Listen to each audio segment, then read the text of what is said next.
Welcome back to Cosmic Kickback, the galaxy's favorite talk show.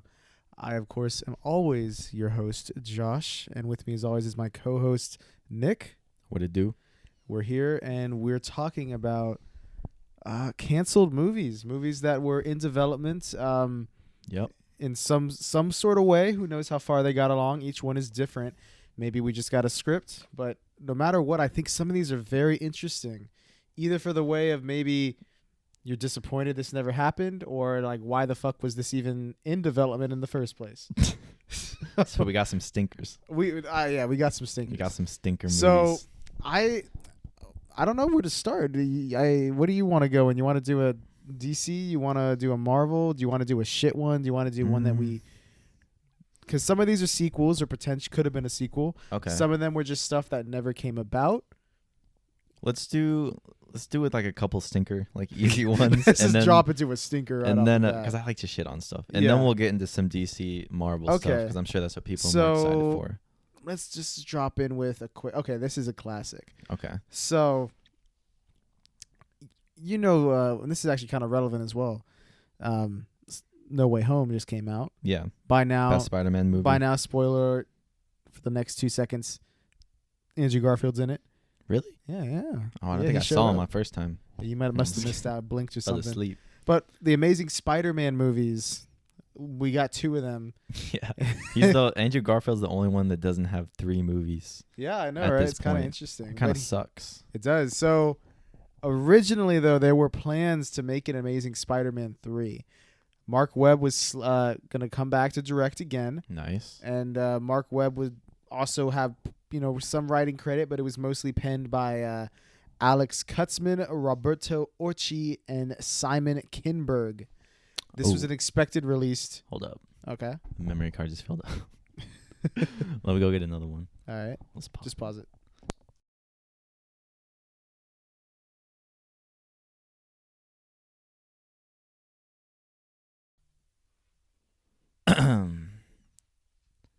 Hello. Okay.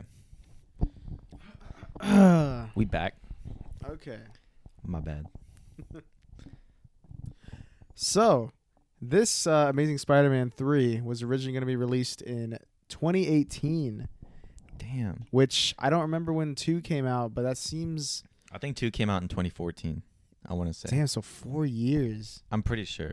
That's crazy. But, I mean, no, yeah, I think you're right. I think you're right about that. But the planned sequel, it was ultimately canceled after Sony made the deal with Marvel Studios to bring Spider-Man to the MCU, as we know. Yep. A couple interesting casting. So the cast is interesting. So we would have obviously had Andrew Garfield coming back as Spider-Man. Mm-hmm. Paul Giamatti would have been back to play Rhino. We don't know if this would have picked up right off the end of the last one. Was that like a cutscene? The part where he's fighting Rhino? The second one? That's literally the last shot. It's him like about to fight him, and then it just cuts. That's pretty cool. Yeah. So we don't know how it might be that. Chris Cooper would have been back to play Norman Osborn.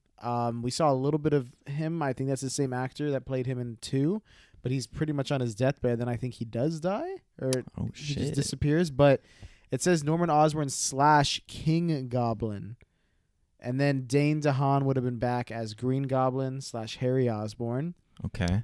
We would have had Shilay. I apologize for the pronunciation. Shanae Woodley or Shailene Woodley as Mary Jane Watson. So she would have made an appearance. I actually think they filmed scenes in The Amazing Spider-Man 2 with her as MJ, and you can see these. I don't think you can see the scenes. I don't think they've ever been officially released, but there's like paparazzi footage of her on set doing a scene with either Peter Parker or Gwen Stacy. Huh. So they just cut her. Yeah, she was complete. There's a lot of stuff actually cut from The Amazing Spider-Man 2. We could probably honestly do a whole episode one day just talking about that. I need to see it. You haven't even seen it? Yeah. We could watch it tonight if you want. We could.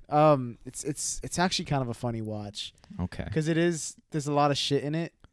I'm not gonna lie. There's a couple good parts though. Like visually, it looks very stunning. No, yeah. I always thought Andrew Garfield, like Spider-Man, I always thought had one of the best effects, dude. I think his suit is like top tier. his suit is so good. His suit in the sequel is perfect. Really? To me, I think it's still my favorite live action one. Interesting. It looks straight out of the comics. Like, that's cool. I love how Toby's is like iconic in its own way, like the raised webbing. Classic, yeah. Yeah, it looks like they took it and they made it. They pretty much did it too. They took it right off the screen, but they kind of still, the eye shape is kind of their own thing. Yeah. The raised webbing is their own thing. So they did change up a bit. The first Amazing Spider-Man, it looks like a weird, like metallic basketball looking material. Yeah. But I think they were going for a more realistic look. Like if a kid were to get this, how would they do it? Yeah. It makes sense. So I'd like that. But this one, they just went full on like, let's just pull it out the comics. Yeah. His eyes are freaking like half of his head. Huge, and I like they that. They don't need to be that big. I like the big eyes. I do like it too. I ain't gonna lie, but you're right. Sally Field is May Parker. This is where it gets interesting. So Emma Stone would have returned as Gwen Stacy, even though she died. And so would have Dennis Leary would have been back as George Stacy.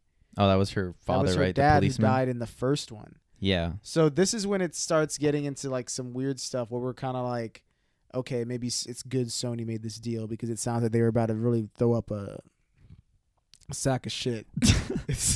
Sony, bro. Yeah. Let's see. So Paul Giamatti confirmed the Rhino would return. It's unknown if he had a major role. One producer, Avi Arid, who's I think his name is attached to everything Spider-Man related in like the past 30 years or so. Oh, really? Is he like one of the artists or like? He's like a executive producer type thing, I believe. Oh, okay. But he makes very shit decisions. Like he's the guy that pushed for Sam Raimi to throw Venom into Spider-Man 3. Oh, gosh. Even though he didn't want to use Venom. Yeah. He wanted to make it like a Sandman, more personal story. Yeah, from what I heard, like Sam Raimi like did not care or know enough about Venom, but like the studio was like, look, he needs to be in the third movie, and he was like, it's like okay. That's probably why that movie was all right. So what's very interesting as well about this, because we know very little about this story-wise, but we do know a couple things. So the actor that was playing George Stacy, he was on an interview, and he said something along the lines of they were toying with the idea on George Stacy coming back to life. I have no idea how the fuck they would have done that. And oh, Jesus Christ. I'm already like, why the fuck? Yeah, that seems like... He died in the first one, and his big thing was like, don't date my daughter, please, because this is what happens in this line of work. Yeah. And then he just completely disregards that. And yeah, I know. He's like, well... Yeah, and he's just like, nah. And then she dies in the next one. Yeah, she dies in the next one right because of that. That sucks. And then I guess they were going to undo both of that somehow in this. I don't know how...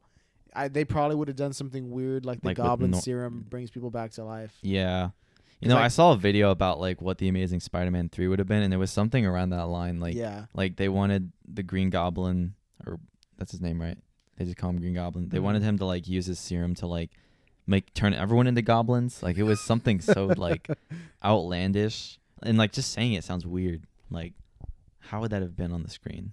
Yeah. So Emma Stone spoke to Screen Rant at one point. Oh, shit. And she was, because obviously they were aware in some sort of capacity there was going to be more. Yeah. There were plans to, because actually 11 months prior to The Amazing Spider-Man 2 even releasing in theaters, they announced the sequel, so a third one, and the fourth one. Oh, shit. They really jumped the gun almost a year in advance. Like, yeah, we're going to make another one and then another one. I don't know. I wouldn't do that, dude. At first, I would put out my second one and see how it did. Dude, Sony just be shooting themselves in the foot.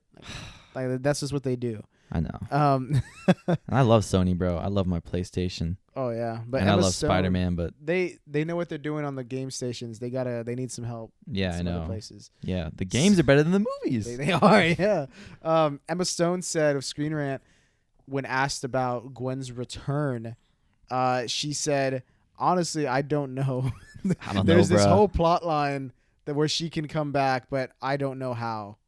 So even she didn't know. It seems like she was kind of like, "What the fuck? Yeah, We're like really in the dark this? about it. We really doing this?" Yeah. Well, I think it's dumb to kill off characters. That's like if they brought Iron Man back, like in Spider-Man. Yeah. Like that would just be like, okay, well that kind of just defeats the whole point of their death. And it really does. And it just makes it be like, okay, like we're just in a universe where anyone can come back. Like, what are the stakes? You know? Yeah, it doesn't really make much sense. If you kill someone off, like you should keep them dead. And plus, there's so many like characters in Spider-Man that you could just pull from. You know what I mean? There's a lot they can do. Another thing that was, so in the second Amazing Spider-Man, there's Felicity Jones, who we may know from, she plays Jyn Erso in Rogue One. Oh, yeah. So she was in the Amazing Spider-Man 2 with a very small role as Felicia Hardy, who is Black Cat. She becomes Black Cat, but she doesn't become Black Cat in the sequel. She's just kind of name dropped, and they're like, oh shit. Yeah. So it seems like she would have returned in the third one as Black Cat, but they never got to that either. Damn. So we don't know much besides that, but then also the big tease at the end, the post-credit scene of Spider-Man 2, Amazing Spider-Man 2, is there's a dude in a fedora who walks down. We don't know who actually this guy is completely, I don't think they ever told us who he was. I think he's credited as unknown man, and they never got to that point. Unknown dude. Yeah. And he's just a guy in a fedora who walks down into Oscorp's basement and then just randomly walks in a circle. I will say the shot is cool, but it just doesn't make sense like what this guy's doing. He's just walking in a circle. It's to show off that in the background he has pretty much 6 things for the Sinister Six. Oh yeah, I think we talked about this a little bit. Yeah, so like it was a setup. You see like Dr. Octopus's arms. Yeah, like the arms. One of them is like you see Vulture's wings. I don't remember what the other ones were, but it's just it's kind of funny because writing wise, it seems like their plan was to just have these characters, like their stuff is there, like they're just gonna get hired and like they're the heroes. I don't know, or they're the villains. Yeah, it doesn't make sense because like Dr. Octopus, he has like a backstory that explains why he becomes him. Yeah. In this, it seems like Oscorp made the octopus arms. They're just chilling in the basement. So they could just get anybody to be. Yeah, exactly. So anybody can be him then. That doesn't make any of these villains memorable or special then. If all the shit was just created. If it's just a guy. Exactly. So interesting. That's the majority of what we know this could have been. I'm kind of glad it didn't happen because overall, I think I'm happy with what we got in the MCU Spider-Man. I know a lot of people love to hate on it now, but after this most recent one, it seems like we're gonna continuously see some more Spider-Man. So yeah, a lot of people were like talking on Twitter about like bring back the Amazing Spider-Man, like make it the Amazing Spider-Man 3. You know, it's actually we could talk about that a little bit since this is what we're talking about. Yeah, it's pretty relevant. What do you think? Do you think they should or could do that? I honestly think it's up to Andrew Garfield because like he's doing a lot more interesting shit now, and he's a singer now. He's in Tick Tick Boom. Yeah, I know. He's doing like a lot of. I honestly think he might get an Oscar this year. Hey, bro, we can only hope. I know. I hope he gets the recognition. But people always said like Andrew Garfield's Spider-Man was underappreciated, and now after No Way Home, like people love him and shit. People are like hopping on the bandwagon. Yeah. I was always kind of like in between. I love Tobey. I think Tom Holland is great, and then it was nice to see Andrew Garfield on the screen. But I don't know. I think it'd be up to him and up to. It's just a thing of like with Zack Snyder's Justice League, like just getting everyone together and just making it. And just realizing, like, all right, we got to we got one shot to make this third movie. Like, let's not fuck it up. Let's try to, like, maybe retcon shit that happened in the last couple movies. But I don't know. I don't think it's going to come to fruition. I think it'll happen. I think it's just kind of like an internet campaign that's going to fall. You know, I would love to see it happen, but I don't think it will. Yeah, Sony is no HBO or Warner Bros. It's interesting, though, because if I'm going to be honest with you, in No Way Home, they kind of did lay groundwork for potential things. It seems like, I feel like studios, no matter what now, they will lay groundwork, even if it's not likely for something to happen. They do it just in case. Yeah. Because, like, bro, like, years ago, I would have never said we're going to get No Way Home with all these actors. Spoilers for No Way Home. Yeah. All these actors are in it from the past movies, and they're all together. I would have never said, we're going to get this. And we got it. So, like, who knows? But I think it's interesting how in the movie No Way Home, Andrew Garfield says like, "Oh, I stopped pulling my punches," so it implies that he became like a darker Spider-Man. Yeah. So I think it would be interesting to see him come back from that, and then he's kind of redeemed himself in a way, like he feels more redeemed now that he's met these two other Peters, and then he caught MJ for the other one and saved that Peter from like a potential future that he had lived through. So it feels like he's kind of wrapped up in a way, if I'm being honest. Yeah. I don't think it needs it, but I feel like if you wanted to, there is stuff you could do there, but I don't think it's necessary. But I would like to see it. I would like to see it too. Like I don't know. Last thing I'm gonna say on it, like I feel like the only story like they could really do, and there's a lot of possibilities, is if he's like an older Peter Parker. Yeah. Like he comes back to his universe after No Way Home, and like we see he's like living on his own and shit, and they could do a mature story. I feel like an older story. Yeah, like he's out of college. He's been Spider-Man for like over like 10 years. I feel like that'd be interesting. Yeah. Like maybe make the villains all like a little bit older. But I want to talk on... What's the next movie? I feel like we spent a good amount of... Well, this one I really want to talk about, so I'm going to just get it out of the way because I know we're going to shit all over this dude. Let's go. So, you remember Batman Begins? Yes. You've seen it. Christopher Nolan. It was pretty good. Yeah. When that came out, which was, I believe, early 2000s. It's way earlier than I think 2008. Oh, no. 2000, no, Nick. 2005? Probably. Maybe 4.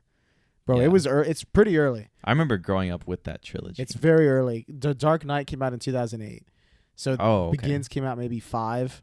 Anyway, when that came out and did well, Warner Brothers was like, let's make some other solo movies of our popular DC characters. So there was a whole script and director and writer hired for a Wonder Woman solo film all the way back then. Damn. And I think I don't remember if we've discussed this at any point on the podcast, but if we did, I forgot about it and we're going to do it again.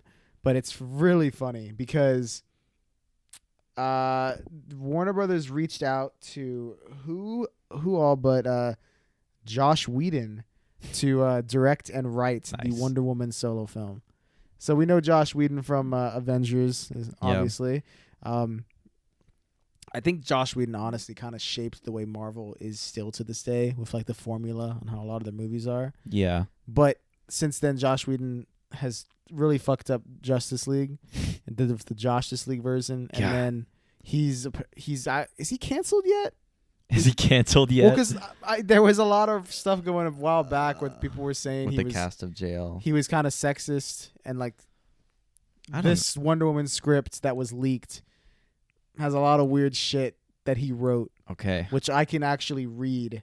Oh, I have it here. Okay, I can read some of it. Let's talk about the script. There was a lot of people, due to this leaked screenplay, it was during the controversy as well, where people were thinking that he is sexist or misogynistic and all that. All those claims really got leaked at the worst possible time for this guy. Yeah. Because his writing is it's portraying Diana not in a very positive view. I'd say it's written very misogynistically. So if you can write. Yeah. A couple things before I read anything from the script, but it says it apparently it was told from Steve Trevor's point of view, guiding Diana through a new world while she pursues pursues the villain Strife and Spearhead. The script had questionably weak moments for the powerful heroine, and her attachment to Steve Trevor was used as her driving force and eventual weakness. So a couple of these things are kind of similarities with what we got. Okay. Patty Jenkins one. Anyway, let me get right into some of the leaked stuff here. Please tell me. So right here, let's see. So a lot of the weird stuff is not so much in the dialogue that he's written, but it's in the like screen direction. Okay, like the story direction. Yeah. Okay. So this is Josh Whedon's words. Okay. Diana reaches the middle of the floor. She raises her arm and holds still, turns her palm in and brings her arm down with ritualistic rigidry.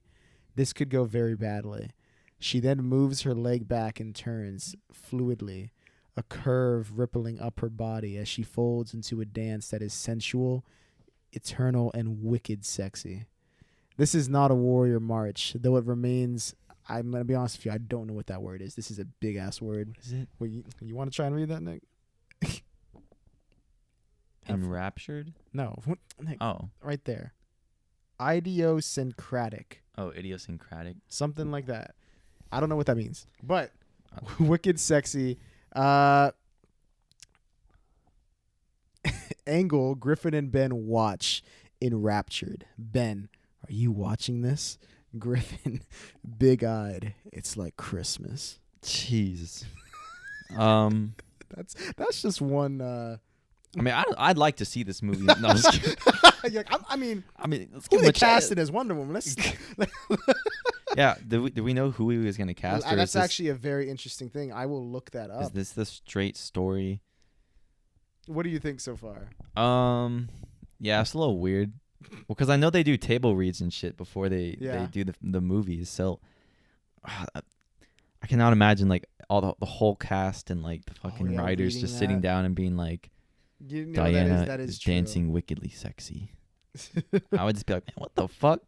Like, I wonder who would cast though. Let me see. I don't think anybody was cast. Let me see if they had any ideas on who was a potential cast.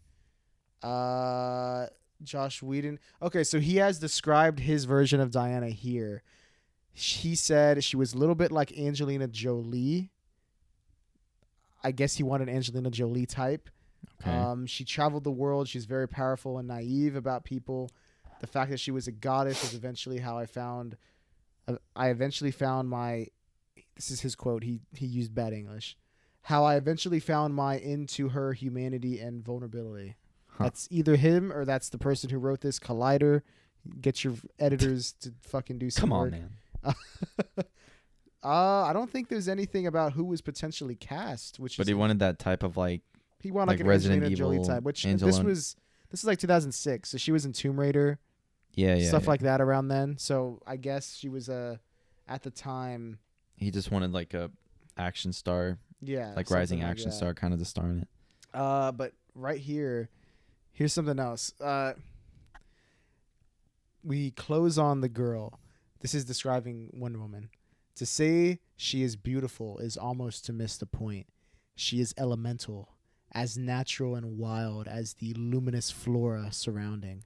Her dark hair waterfalls to her shoulders in soft arches and curls. Her body is curvaceous, but taut as a drawn bow. She wears burnished metal bracelets on both her wrists, wide and intricately detailed. Her shift is of another era. You know, the dog was just barking. The dog's getting crazy. The dog doesn't like the script. We're gonna be honest with you, dude. This sounds like you're reading like 50 Shades of Grey or something. Yeah, the dog wants us to stop. We'd call it ancient Greek. She is barefoot. I don't like this already, man. Yeah. One more. This is lines from Steve Trevor to Diana. Oh shit. Okay. Josh Whedon wrote this. Yeah. I think you're dangerous. I think you mean well, but you're looking for trouble, and you're wildly adept at finding it. I think you've got delusions of gander and some actual gander, which is confusing. I don't like confusing. I hate the fact that I'm so attracted to you. Just touching you is so overwhelming, and I keep hoping you'll turn around so I can see more of you naked. Oh, dude. Dude, this... I cannot see this being made today. Maybe in like the early 2000s, because like that was like... There's a lot of like shitty movies getting made, and like nudity was like kind of like whatever, but... It's funny. This was posted on the men writing women subreddit, which is kind of funny. I didn't even realize that. Yeah, there's a lot more out. The whole script leaked online, so you could go find the whole thing. Those are just a couple things. That's rare when you have a whole script for a movie that wasn't made. Yeah, thank God. Jesus, man, there's a lot. Yeah, here. that sounds. Man, I don't understand or I don't think he understands the character of like Wonder Woman, because like I think this dude was bricked up as he was writing this. I know, dude. He had some like fantasies that he was trying to get out. You know, it's like always weird when it seems like that, because if I was an actress, I would feel very uncomfortable if like I was cast in a role and then I like read it and the guy's writing this with like he's like, yeah, this is what she's gonna do. Yeah, like stepping in. Like I understand that there's some movies out there where like the nudity advances the story in some capacity. Yeah. And in other stories, it's kind of just there to be there. Yeah. Let's just be honest. Yeah.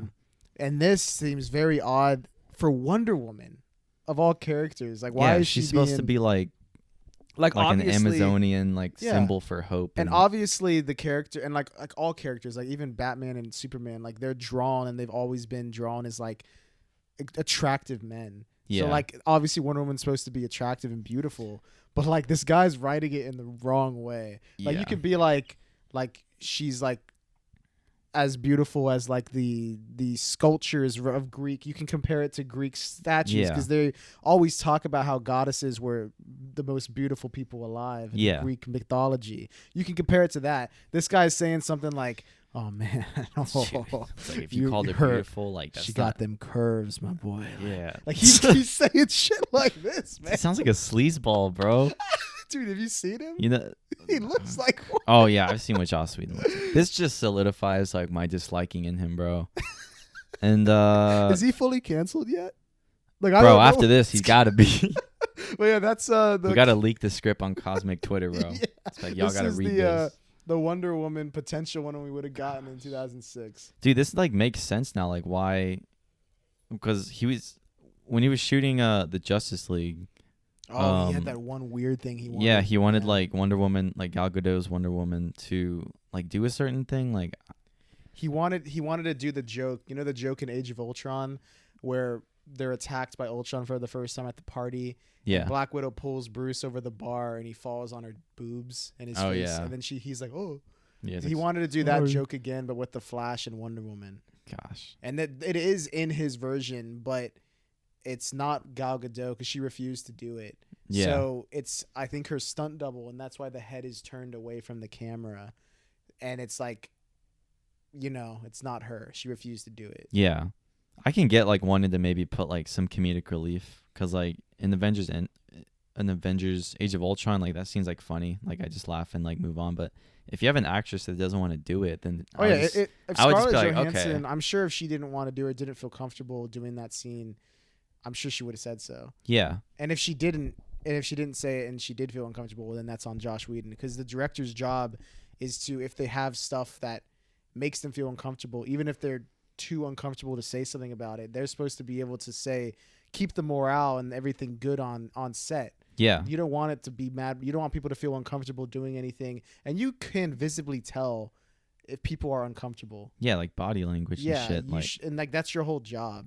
Anyway, I think we've trashed this guy enough. Yeah. We'll trash him on the next episode. Dude, that movie is thank God that is a canceled movie. Yeah. So that's something. This one I have up next. So this one I kind of have a connection to because it's a sequel to a movie I liked, and it's not, I won't say this movie's liked, very well liked. From what I've heard, it seems like not many people like this movie, but I enjoy it just because I watched it so much as a kid. I haven't watched it in a while though, so that might be a funny thing to revisit. But 2003, or was it? It was 2003, I believe. They released Hulk. Oh, with Edward Norton? No, with Eric Bana. Oh, the old one? The one from like early 2000s. The one of Edward Norton came out in 2008 for the MCU. I don't think I've seen that one then. You haven't seen this one? No. So the original Hulk, it's the one where it's Eric Bana, Jennifer Connelly is Betty Ross. And it's actually pretty. Let me look up the poster.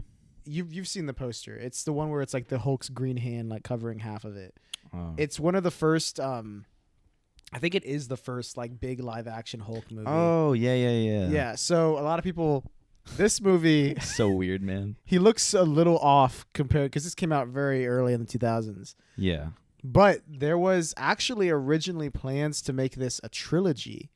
But of course this was canceled due to the Hulk being rebooted in 2008 to be a part of the MCU. But originally, this was the first one was directed by Ang Lee. And Ang Lee, actually, I think if I'm being honest with you, some of this, we're not going to talk about the original, but the sequel. So they had hired James Skamakis to write the script. And this is what's interesting. So his early drafts featured the Gray Hulk, which we have never seen in any capacity, I believe, besides comics and cartoons. The Gray Hulk? Yeah. Do you know anything about the Gray Hulk? He gray? Like he is gray. Yeah, you got that. What else? So a little comic history for you, Nick, as well as anyone listening. Drop some knowledge. When the Hulk was first created by Stan Lee and Jack Kirby, he wanted the Hulk to be gray, I believe. Like their first color was gray. So in the first couple issues, he is colored gray. But the issue with that was back then in the 60s, I believe. I think it came out in 62. Yeah. Back then, I guess the colored printers they had, it was very hard to keep grays consistent because sometimes the grays would be a little bit darker, a little bit lighter. Sometimes it looked kind of bluish. They couldn't keep a consistent gray color like they could other colors. So then his next choice was orange, but they already had the Thing from the Fantastic Four. Oh, yeah. So they were like, we can't do that. So then they did green. But gray, because they originally had him printed gray for like the first couple issues, they eventually retconned it later on down the line and explained that because Bruce Banner and the Hulk's whole thing, which is pretty interesting, is it's kind of like a comparison to like mental health in a way. Like it's almost like multiple personality disorder or dissociative identity disorder because there's multiple personalities literally living in this guy's body and mind. Yeah. Because the Hulk's not just like him, like turning it. It's like a whole nother guy. It's another being. Yeah, another person. Yeah, and the Gray Hulk is just like that. So there's 3 people technically. And they revealed later on in the 70s or 80s that the Gray Hulk, the one that we first saw, was actually a different version. And it's his whole deal is he's strong. He's not as strong as the Green Hulk. He's still very strong, but he's not as strong. But he has the more brains. He's not as smart as Bruce Banner. He's probably like as smart as like an average person would be. So he can form full sentences and stuff like that. And one of the most famous, but it's also kind of comic booky looking back on it now, writings of this was the Gray Hulk finally got to come out and when he would turn into the Hulk, and he went to Las Vegas and got a tailor and he got a full-on suit. He got a suit? Yeah, he had a full-on suit, and he became a mob boss in Las Vegas called Joe Fixit. What the fuck? Yeah, this all happened in Marvel. Joe Fixit. And this is actually, I think, in the 90s Hulk cartoon, which features a lot of characters. I think Iron Man shows up at some point in those shows. But yeah, they were going to include this in the sequel, as well as they're considering using the Leader and the Abomination. Oh, so you know the Abomination. He was in the Hulk. Do you know who the Leader is? No. The Leader is, I guess, Hulk's he's probably his like most like his arch nemesis, I guess, because he's kind of like the opposite. The Hulk is all strength and all about being really strong. Yeah. The Leader is all about being smart. Okay. So I believe it's Samuel Stearns is his name, and his origin was that he wanted to be like the Hulk, but he ended up screwing it up, and it's instead of affecting his muscles and body, it affected his brain. So now he's got the biggest forehead you've ever seen. God, bro. Yeah, this man's forehead. Dude. So he's rightfully pissed that his forehead is now 10 inches. Dude, he's got to hit himself on a door when he walks through. Just like, his forehead is fucked.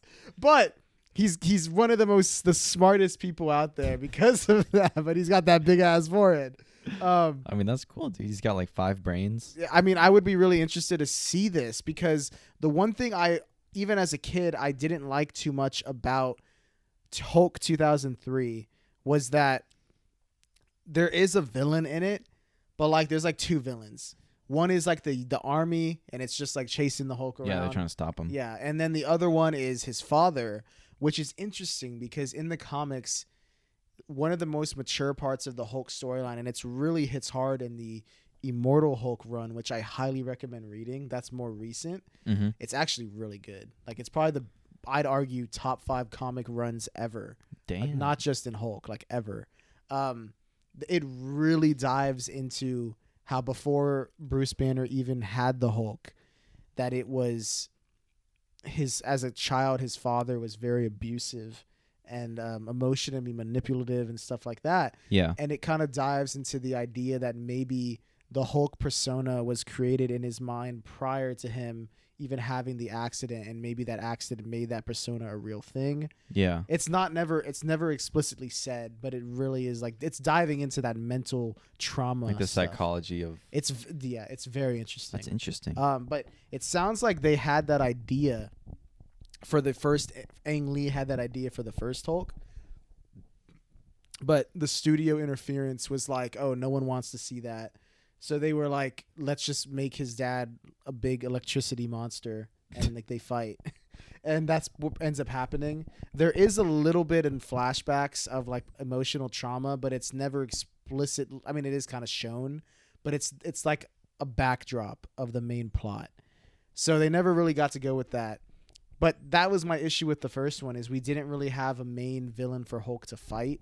I mean, we did, but it wasn't built up correctly. And I think his dad should never be another big monster. His dad should be more of an emotional villain and not like one that he's physically fighting. Yeah. You know?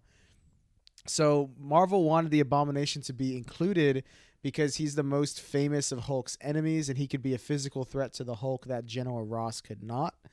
Marvel Studios took over production in 2006 when Universal did not meet its deadline for principal production. All production was canceled in favor of a reboot. So here's a little trivia.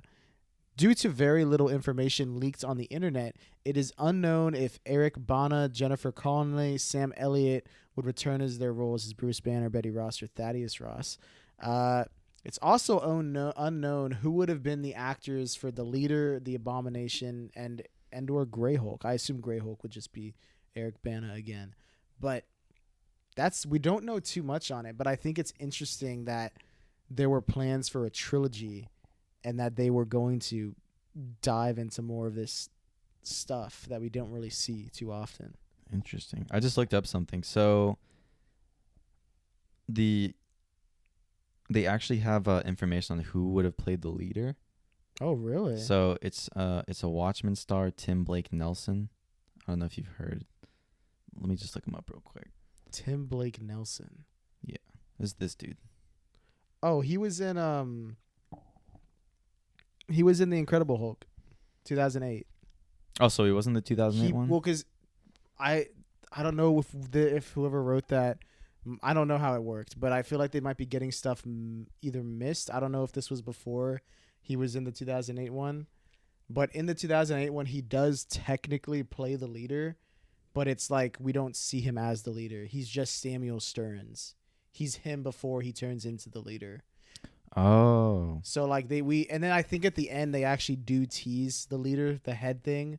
Like I think. Oh, look at him, bro. Yeah, dude's head's already getting fucked. Shit. So they did lay the groundwork for this in the MCU, but we haven't seen it.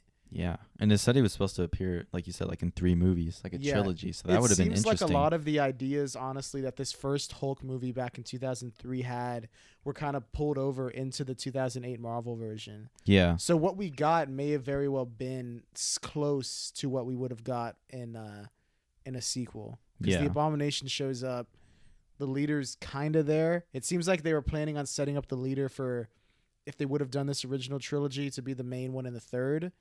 The only thing that this new Hulk didn't, or the 2008 Hulk didn't do, was the Grey Hulk stuff. Yeah. I don't know if we'll ever see that. I don't know how much Hulk we're going to get in the MCU anymore. I know. It feels like they kind of put him on a backseat after like Infinity War. It kind of sucks because I think they could do a lot of interesting stuff like psychologically. Yeah. And especially now that like Mark Ruffalo like has tapped into like Professor Hulk. I would love to just see a movie of like, of just Hulk. I think characters like around Hulk, like dude, his it girlfriend. could be so cool because like there's literally scenes in comics where there's like the shot is in his mind, and it's like Hulk and Banner and like Grey Hulk, all these personas are like fighting for control, and they're all trying to live in this one body. Yeah. And it could be so visually, like they can do some Doctor Strange type shit. Like it's so interesting, like the things they can do. But yeah.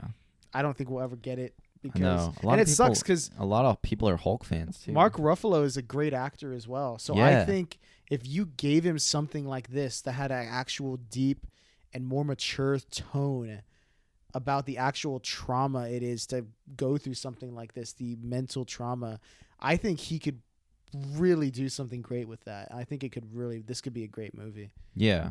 But hey, you hate to see it. I know. Talking about canceled sequels, I forgot for a second. But yeah. All right. That was a canceled sequel technically. Damn. Do you want to do one more?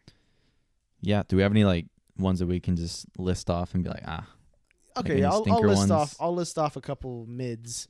So, there was plans for a Daredevil 2. Oh, the Ben Affleck one? Yeah. I never saw the I never saw it either. Okay. There was plans for a Fantastic Four 3. Oh. The last one was The Rise of the Silver Surfer.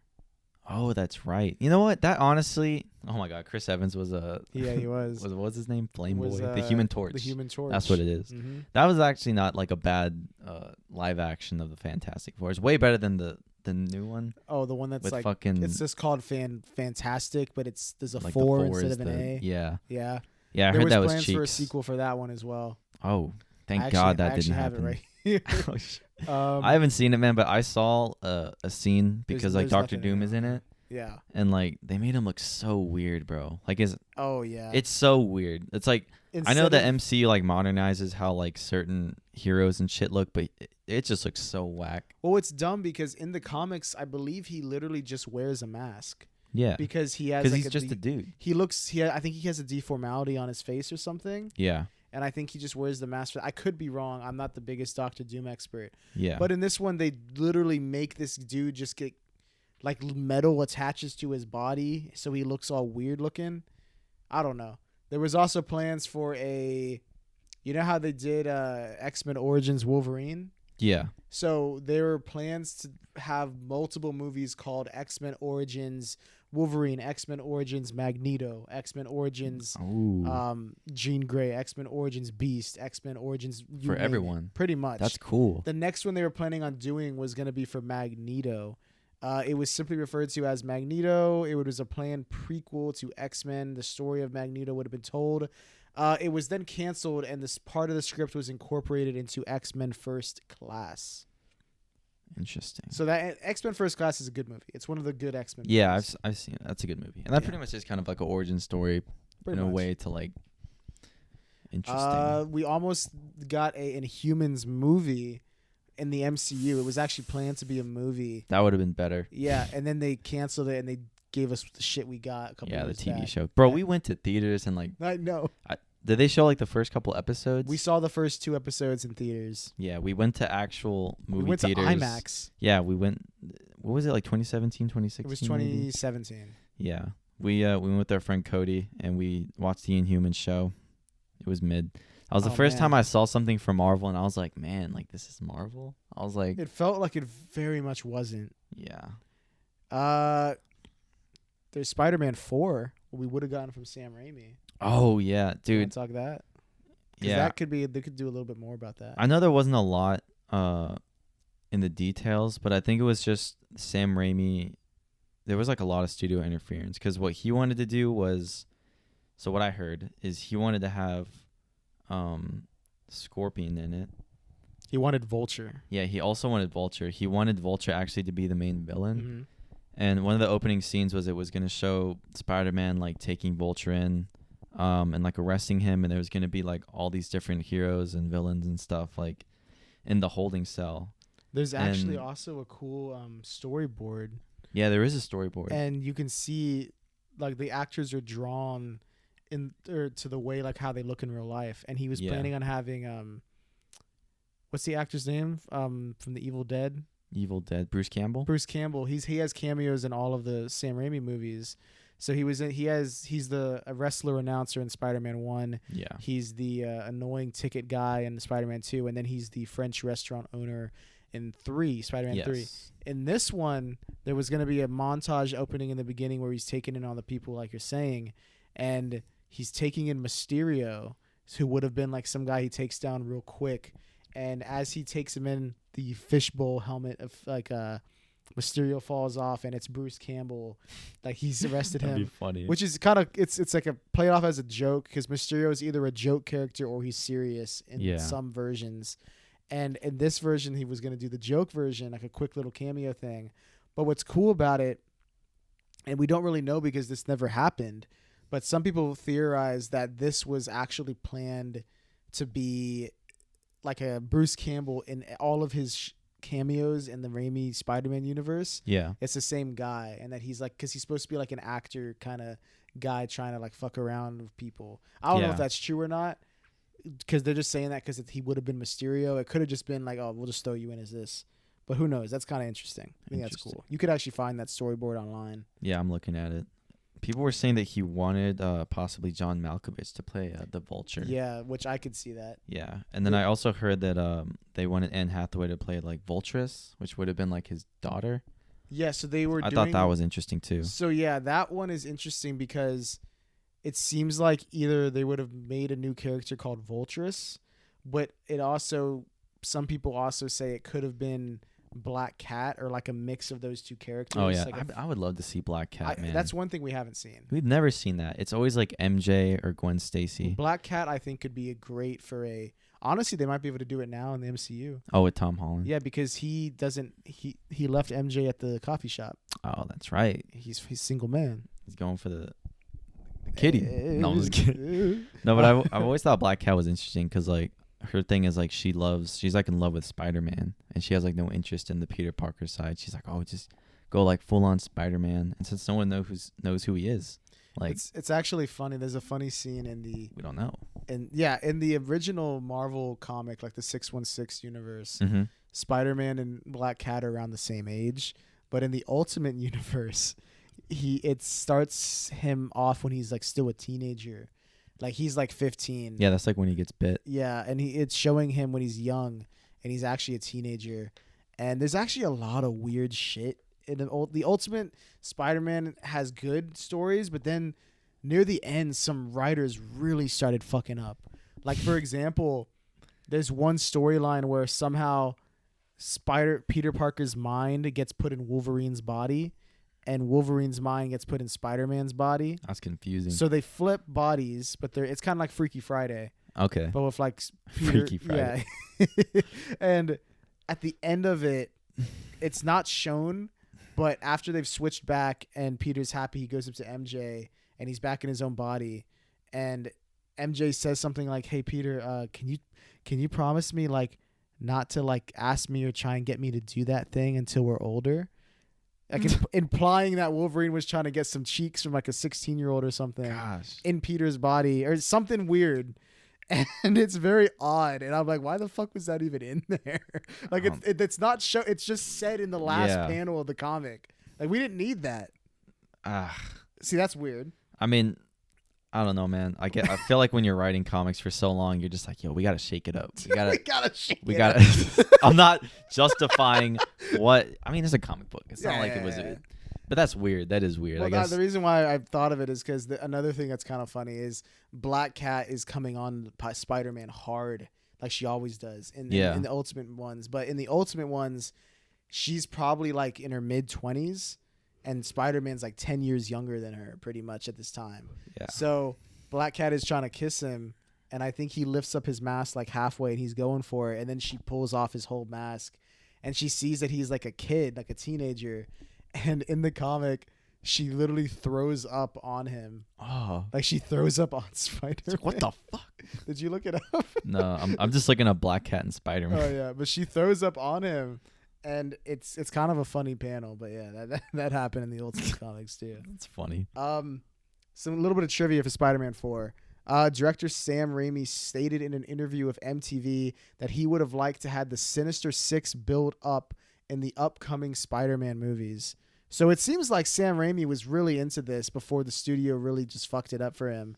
Yeah. Because if he's planning on doing 4 with Vulture, and then like he's saying upcoming movies, it seems like he wanted to do like 5 and 6 potentially. That would be badass. And then get a Sinister 6, which we still haven't really seen. Yeah. It's been like lazily thrown together. Yeah. Director know. Sam Raimi, known for his horror films, is a fan of Morbius the Living Vampire, citing him as a combination of superhero and supernatural. He would later state in an interview that Morbius wouldn't be featured, but he was going to be mentioned in the upcoming movies. It's crazy.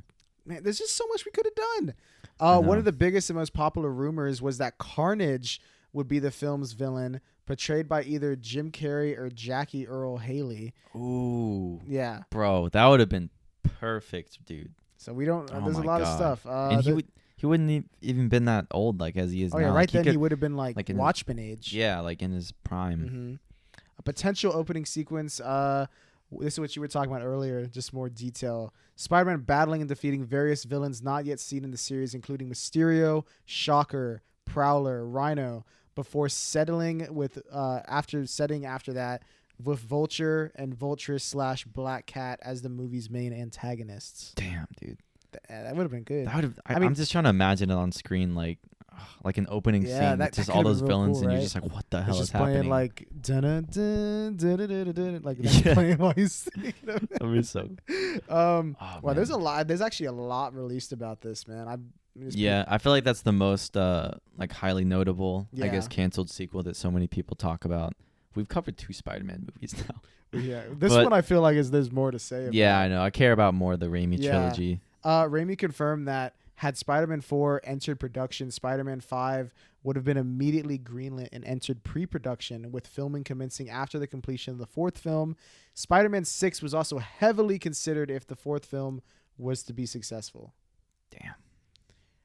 There's right here, it says, in an interview, Sam Raimi confirmed that Anne Hathaway could have been Black Cat, but never clarified if she'd be related to Malkovich's Vulture. So that's kind of like people aren't sure. Okay. So she either was going to be Black Cat or Vulturess or who knows. Oh, so it was just like... We're not sure. We know she was going to be one of them. It'd be cool if she was Black Cat, because then she's like Catwoman and she ended up being Catwoman series. Anyway. So that's funny. Ended up working out for her. I guess so. She got the bag. She did. Director Sam Raimi and actor Dylan Baker expressed interest in having the Lizard as the film's antagonist. So did producer Grant Curtis, who was a fan of the character. So Dylan Baker played Dr. Connors in Spider-Man 2 and 3. And they kind of had him there. He was kind of a character where they could do that. And it seems like with this, they didn't do it in Spider-Man 3. They kind of set it up because in the backgrounds, they see that he's carrying out research on animals. Like in the scene with he's working on the symbiote, there's lizard stuff in the background and stuff like that. So it says that they were setting it up, the ideas, but it says this plot would actually end up being reused in the reboot, The Amazing Spider-Man with Andrew Garfield. But it says that he probably would have, if 4 had happened, it probably would have been 5. Damn. And then maybe in 6 we get a Sinister 6 with the Lizard, Vulture, maybe Black Cat. Maybe, who knows? We would have to, maybe some of those villains in the beginning of the I would just want to see like Raimi's take on all these villains and stuff. I would too. Like his design and like, I feel like he would go super comic booky, but he would also try to make it kind of like some of them. Because I feel like the design he did for Venom was kind of scary. Like it wasn't the best looking design, but like, I don't know. I like his takes on like different Spider-Man characters. It would have been interesting to see his design. Man, it really does suck when you think back on it, how we could have gotten so much more from this if the studio didn't interfere. I know. I mean, they didn't know any better. Studios would learn by now. I know, dude. I don't know. Nick, do you want to wrap it up here, or do you want to? What you want to do? Because there are more, but we could always do a part 2 to this topic. Let's do one more. Let's do one more that's like. How about a DC one? We've done a lot of Marvel. Yeah, let's do a DC one. Okay, so DC. Last one we did was Wonder Woman. So, let's see, what's a good one? I don't want to do another weird one. I want to do one where it's like, ooh, this could have been cool. So I'm sure it's a lot of like solo hero films that got canceled. Or there was. So I'll just list off a couple that we probably won't talk about. There was in the early 2000s, they were looking to bring Superman back. There was a movie called Superman Flyby, which they were going to bring on J.J. Abrams to write a script called Superman Flyby. Oh gosh. There's a little bit known about it, but it never entered production. He's revived. There was another version of Batman versus Superman. Oh. This would have been actually. I think I've heard of this script. Oh yeah. Do you want to talk about this one? Yeah, let's talk about it. Okay, so this is like pre-Batman versus Superman. Yeah, so Batman, the one that we got. I think it's good. Yeah, I like this movie. I love the shit out of that movie, dude. That movie is so entertaining. So let me tell you a little bit about this one because we actually know a lot about the plot of this one. Okay. So let me see if I can figure out who wrote it. So this was in 2002. Writer Andrew Kevin Walker and then later Akiva Goldsman turned in drafts for a Batman Superman story that pushed both characters to their limits. So this would be an older Batman as well. Okay. So in this script, Alfred's dead, Dick Grayson is dead, and Joker is dead. Fuck, bro. So Bruce Wayne is retired from being Batman. Meanwhile, Lois Lane has divorced Clark Kent. Shit, dude. Everyone's just done. Dude, this universe sucks. Yeah. He returns to Smallville to rethink his life choices and brood over being an alien. Bruce settles down with the wife. Okay, so now this is where it gets crazy. Okay. Okay. On their honeymoon, she's killed by the Joker, who is it's revealed that Lex Luthor resurrected her. Shit. So Lex Luthor pulls up, resurrects the Joker somehow, and it murders Bruce's now wife on the honeymoon. I'd be pissed. So I'd be like, bro, I thought you was dead. Yeah. So Bruce now decides, okay, fuck it. The Joker's back. I don't think it's explained who killed the Joker at first or if he just died. Yeah. But it says now Bruce decides he is gonna kill the Joker once and for all. And he tells Superman this. Superman's like, bro, don't do it. Trust. And Superman tries to stop him. This then precedes Batman and Superman to get into a fight. And so this is where it gets weird. Okay. So it's revealed that this Joker isn't really the Joker. It's more of a clone created by Lex Luthor, and Lex Luthor's kind of behind everything. So eventually Batman and Superman team up. They after fighting for each other, and then the clone is killed, and then Lex Luthor pulls up in full Lex Luthor armor. Like his big suit. Is his big suit, and then they fights Batman and Superman. You know what? That sounds kind of cool. It sounds extremely comic book. Like this sounds like I would see this in a DC animated movie. Yeah. Or like an Injustice type video game story. So Warner Brothers executives wanted to reintroduce both of these characters and later spin these into solo films, sort of what they ended up doing with Batman vs. Superman we got. But in the end, the studio decided to just launch the heroes separately because that meant more toys. More toys. Yeah, because so they did. Nice. They did Batman Begins and Dark Knight, and then they did Superman Returns, which originally. I mean, I get wanting to set up your heroes first and then putting them in a situation where they go against each other. I feel that. It's just, oh man, it's weird because that would mean that back then, the Superman Returns movie with Brandon Routh or whatever. Yeah. It means that he would have been connected to Christopher Nolan's universe, but those feel so different. Oh yeah. So I guess they changed that. I'm sure Christopher Nolan was like, no.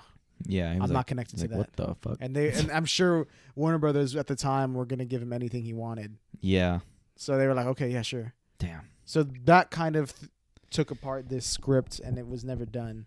But there's actually I think there's an animated video up by some YouTubers I saw on this where they animate the plot leaks for this into like an idea, like so you can kind of see what it would have potentially looked like. But it's really crazy how the Joker's back, but he's a clone, and then it just sounds like a ton of crazy shit, you know? Yeah, that sounds cool. I've never heard of like that. Does sound super comic booky. It does. And I wonder who they would have cast as Lex Luthor. Well, this was early 2000s. Who could they have gotten? I'm trying to think. What's his name? Who was bald back then? Like Phil. Is it Dr. Phil? Not Dr. Phil. I can't let you guys do this.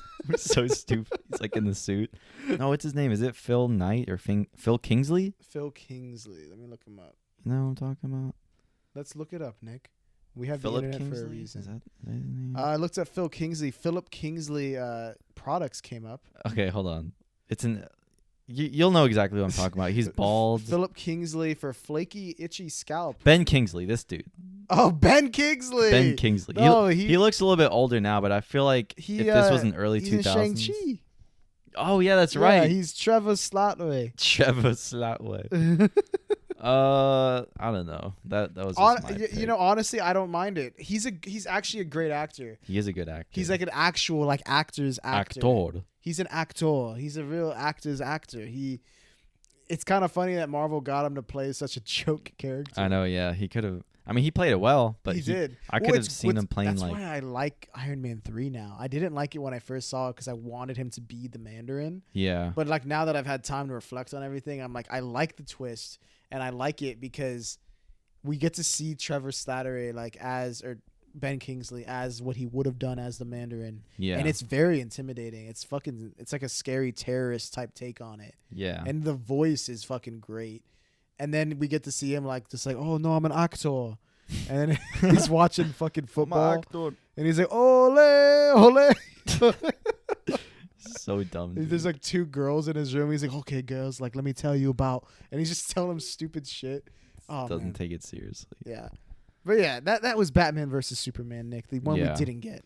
What'd you think of that? I'm glad with the one that we got. I think the only thing I really just don't like is how they chose Jesse Eisenberg as Lex Luthor. I feel like the casting all you needed was a like 6'2" like buff bald dude, and you got like the dude from Zombieland. Like I don't dude from Zombieland. He's a good actor, but I feel like it was a miscast. But that movie is still pretty good regardless because it sets up, Superman versus Batman, and it's really entertaining to watch. But that's interesting because I feel like the plot for this canceled one, it sounds more outlandish and comic booky. And I don't know about you. We probably agree on this, but I like seeing wacky comic book shit on the screen.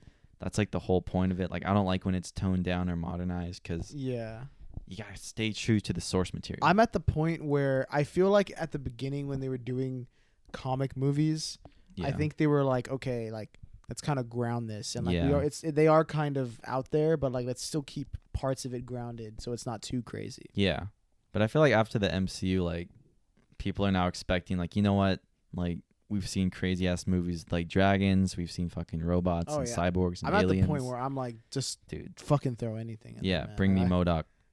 Oh my bring me God. something. I want MODOK. Bring me something. I mean, they said Jim Carrey might play him. There was a rumor of Jim Carrey. I imagine seeing Jim Carrey's face, like a big ass head. I would just fucking bust out laughing. Dude, he can fucking do it. I can see it. I don't know. Oh man, I don't know how they'll do it without him looking too stupid, but oh man, I want that. I want MODOK. It's gonna look something like Lava Boy and what is it? It's Lava Girl and Shark Boy. It's George Lopez's character. Yeah, George Lopez, like Mr. Electro. That's pretty much what MODOK looks like. That's how it's gonna look like. Except he's like a floaty. He has little arms and legs hanging out of the little chair he's in.